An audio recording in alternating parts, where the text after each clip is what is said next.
Assalamualaikum warahmatullahi ta'ala wabarakatuh. Alhamdulillah. Allahumma sholli ala Sayyidina Muhammadin wa ala ali Sayyidina Muhammad, amma ba'd. Subscriber dimanapun berada, mohon maaf agak telat ini bikin videonya, tetapi saya tidak akan berhenti untuk selalu memberikan informasi-informasi untuk menambah wawasan, keilmuan maupun berbagai hal lainnya. Baik, seperti biasa saya akan memberikan sedikit informasi yang menarik dari ibu kota ya. Kenapa? Karena ibu kota adalah ibu kita semua. Di sini kita mana ya?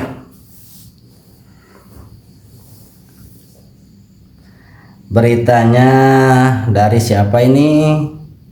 Seputar, oh ini dari Aguru Tigarut.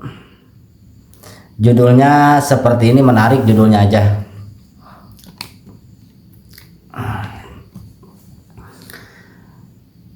Judulnya saja sudah menarik. Polda Metro akui bukan kumpulan manusia. Titik 2. Permohonan ganti rugi ditolak. Saya tadi sudah melihat beritanya ya, langsung dari para ahli. Ada Langkah Update, ada siapa tadi itu? Oh, Roy Suryo, kalau tidak salah ada Roy Suryo ya. Sama siapa lagi ya kontennya itu? Sudah, ternyata di situ Polda Metro menolak, tidak mau ganti rugi ya, karena alasannya diperintahkan oleh undang-undang untuk berwenang ya, untuk berwenang, tetapi tidak boleh sewenang-wenang. Nah, itu poinnya di situ. Baik, kita ringkas videonya dari channelnya Aguru Tigarut. Silahkan, bagus sekali, ilmuannya bagus sekali, sangat dalam, sangat paripurna. Saya belum menemukan dari channel yang lainnya ya. Ini komplit dari ilmu agamanya juga dipakai. Baik, kita ringkas videonya dari Aguru Tigarut. Silahkan subscribe ke sana, melihat, menonton supaya kita semakin waras insya Allah. Video ini membahas mengenai jalannya sidang pra-peradilan ketiga yang diajukan oleh Roy Suryo terkait permohonan ganti rugi atas tindakan penangkapan dan penahanan yang dianggap sewenang-wenang oleh Polda Metro Jaya. Coba bayangkan dikasih rompi oren, tangan diborgol, dalam keadaan bangun tidur, yang satu mau menyelesaikan lagi ujian.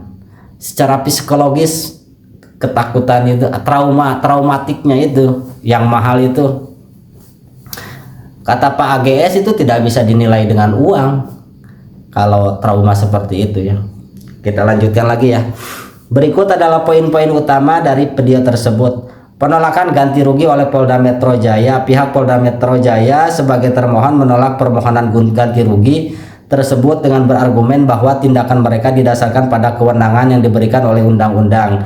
Iya, kewenangannya diberikan oleh undang-undang, tapi sewenang-wenangnya itu gimana sih? Meskipun putusan pra-peradilan sebelumnya telah menyatakan penangkapan dan penahanan tersebut tidak sah, tuh kan? Itu apa susahnya sih minta maaf? Katanya humanis, katanya presisi. Gimana ini?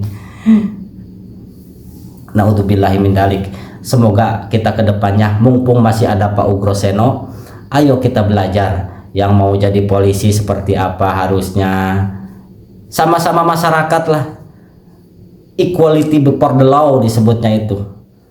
Tidak ada perbedaan tidak ada kekhususan. Semua masyarakat sama di depan hukum itu. Baik, kita lanjutkan ke poin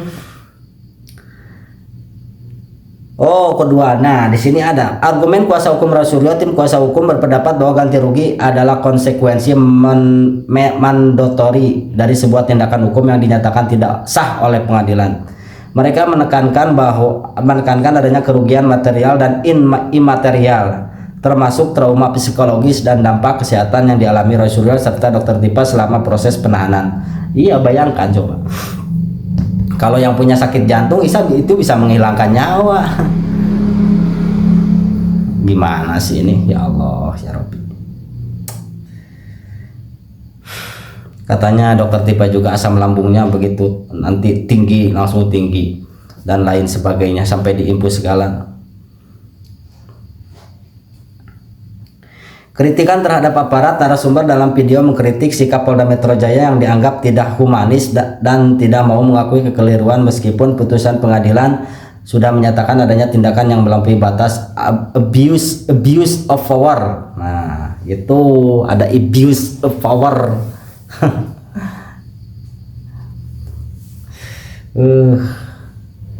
Mari kita berdoa semoga polisi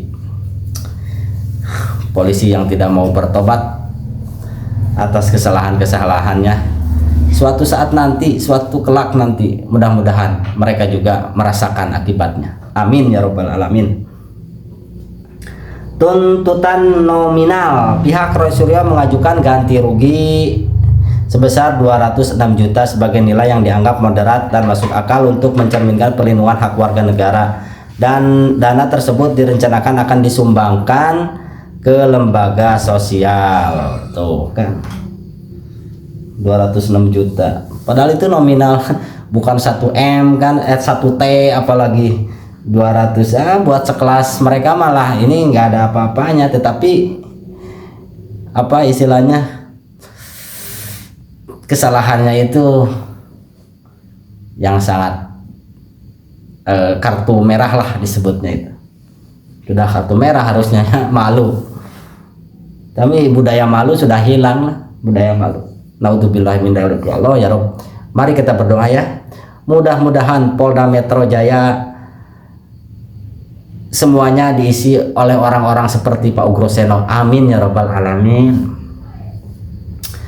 Video ini ditutup dengan pernyataan bahwa perjuangan ini dilakukan sebagai bentuk pembelajaran hukum agar tindak sewenang-wenangan serupa tidak lagi menimpa warga negara lain di masa depan. Saya tidak terbayang kalau Roy Suryo dan Dr. Tipa seperti Bang Tri. Coba gimana? Sudah ditahan itu. dosanya nanti kelak ngeri. Di dunia kita bisa ngumpet, tapi di akhirat kelak kepada Gus Nur, kepada Bang Tri, besarkan hati, banyak berdoa. Suatu saat ada balasannya. Apa yang mereka lakukan terhadap Anda, nanti lihat saja.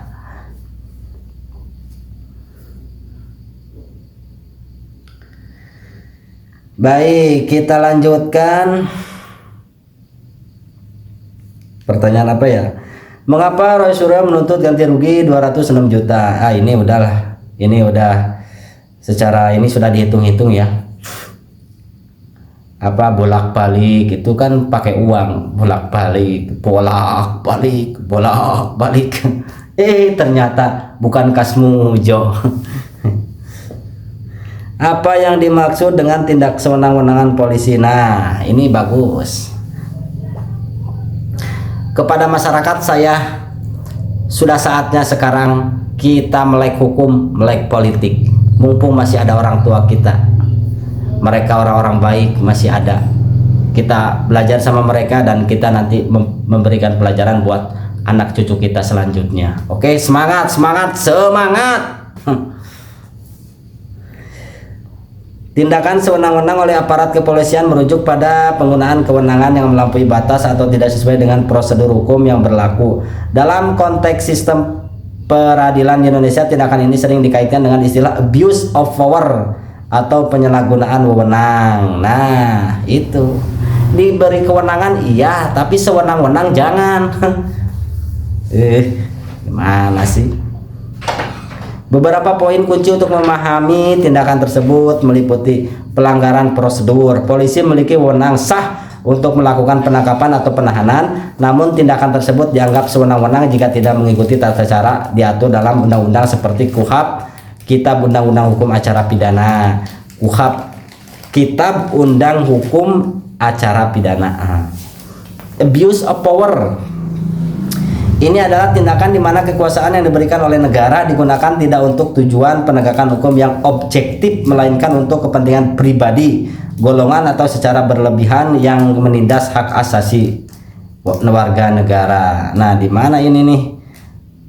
Apa hamnya kemana? Ininya kemana? Aduh, sudah dari segala sisi ya. Fungsi pra-peradilan dalam sistem hukum kita. Lembaga pra-peradilan berfungsi sebagai alat kontrol judicial review untuk menguji apakah tindakan upaya paksa yang dilakukan penyidik seperti penangkapan, penahanan, atau penggeledahan telah sah secara hukum atau justru bersifat sewenang-wenang. Implikasi hukum. Jika pengadilan melalui sidang pra-peradilan menyatakan suatu tindakan penyidik tidak sah, maka secara hukum tindakan tersebut dianggap telah melampaui batas kewenangannya. Korban dari tindakan sewenang-wenang ini memiliki hak hukum untuk menuntut rehabilitas nama baik hingga ganti rugi kerugian sesuai dengan peraturan perundang-undangan yang berlaku. Ya, semoga suatu saat nantilah rejim ini, rejim yang lalu yang masih ada di rejim sekarang, semoga Allah Subhanahu wa Ta'ala menggantikan dengan yang lebih baik lagi, amin ya robbal alamin. Dan masyarakat Indonesia baru kita bersemangat untuk bersaing dengan negara-negara lain. Siap. Makanya melek hukum dan politik kita tentukan arah hidup kita, masyarakat Indonesia. Allahu Akbar. Jangan lupa subscribe.